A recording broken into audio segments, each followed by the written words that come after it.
Designed by Herbert Smith, the Sopwith triplane was quite a radical design when it appeared. Although triplanes were nothing new, before the war there had been quite a few experimentations with triplanes. They never were more than that, experimentations. Undertaken as a private venture by the Sopwith Aviation Company, it was designed alongside the Sopwith Pup and the Sopwith 1/2 Strutter, with the triplane sharing some common features with the Pup. The fuselage structure was quite similar to the Pup's, and the tailplane was identical, although the triplane did include a variable incidence tailplane that could be adjusted for hands-off flying. The engine was chosen as a 110 horsepower Clerget 9Z rotary engine, and armament would consist of a single Vickers machine gun that was synchronized to fire through the propeller. On the 28th of May 1916, the prototype was dismantled and transported by road to Brooklands in preparation for its maiden flight. After reassembly, with Sopwith Test Chief Pilot Harry Hawker at the controls, the Sopwith triplane took to the skies for the first time. It is said within a few minutes of takeoff, Hawker had the prototype doing successive loops. There were immediate interest from both the Royal Naval Air Service and the Royal Flying Corps, with orders quickly being placed following its first flight. The triplane configuration gave the aircraft a terrific rate of climb and great maneuverability and handling abilities. It took the aircraft just 13 minutes to climb to 12,000 feet. The narrow chord design of the three wings gave the pilot improved visibility, while each wing was fitted with ailerons, helping it achieve incredible maneuverability. In June of 1916, the prototype was sent to A Squadron Royal Naval Air Service, based in France for combat trials. Within 15 minutes of arriving, it was sent up to intercept an enemy machine. The triplane proved to be very popular with pilots and gained instant approval. In February 1917, the first production aircraft were delivered to the Royal Naval Air Service. These new aircraft were delivered to No. 8 and 9 naval squadrons, and by April, 6 Royal Naval Air Service squadrons were equipped on the type.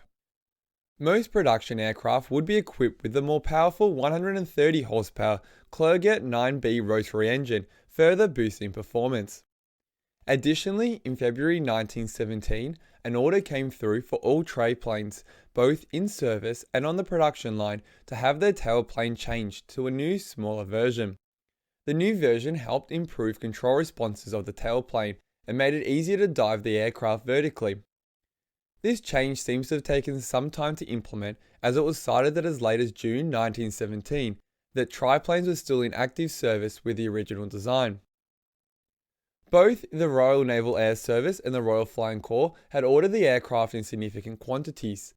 However, by early 1917, it had been agreed that the Royal Naval Air Service would take delivery of all Royal Flying Corps Sopwith triplanes in exchange for all SPAD 7s on order for the Royal Naval Air Service. This was due to a change in tactics from the Royal Flying Corps, and thus the Sopwith triplane never flew operationally with the Royal Flying Corps. Flying with the Royal Naval Air Service, the triplane would prove to be a deadly addition, and when it first arrived, there were few, if any, aircraft that could compete with it in a dogfight. It caused so much concern and fear in the German High Command that the Germans issued their own order for a triplane design. This would result in the famous Fokker DR-1 Dreidecker. Perhaps the most famous flyers of the Sopwith triplane was B Flight of No. 10 Naval Squadron, led by Flight Sub-Lieutenant Raymond Collishaw. Nicknamed Black Flight due to their aircraft's engine cowlings, metal fuselage panels, and wheel coverings being painted all black, between May and July 1917 they accounted for some 87 German aircraft. Collishaw alone claimed 33 victories of his 60 victories with the Sopwith triplane, making him the highest scoring ace on the type. However, the career of the Sopwith triplane would be short-lived. By July 1917, numbers 7 and 8 Naval Squadron had begun to re-equip to the Sopwith Camel, and by November 1917, the type had been phased out of frontline service, being replaced with the Sopwith Camel. One drawback of the type was that with only a single machine gun, it lacked firepower. It seems that 6 were modified to carry a second Vickers machine gun. However, it never became standard. Additionally, it was difficult to repair in the field, while spares were also hard to come by. A small amount of damage could require significant work to repair. With the British, only a single triplane fought outside the Western Front, being utilised by No. 2 Wing Royal Naval Air Service at Mudros in the Aegean.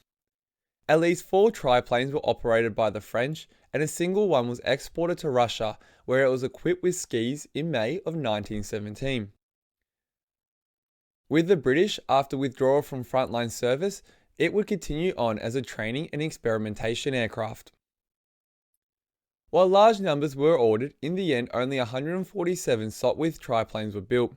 This included 2 prototypes, 95 examples from Sopwith, 47 produced by Clayton and Shuttleworth Limited, and 3 from Oakley & Co Limited.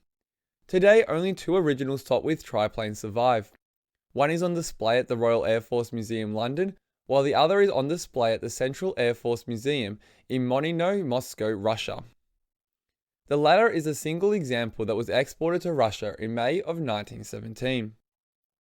There are a number of reproductions around the world, including 2 airworthy examples in Britain. The Sopwith triplane is the first and only ever triplane fighter to see operational service with the British.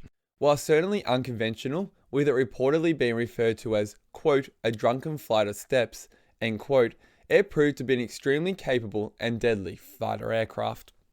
Thank you for watching. I hope you've enjoyed this video. If you do, make sure to go leave a like and subscribe for future videos. In the meantime, keep flying high.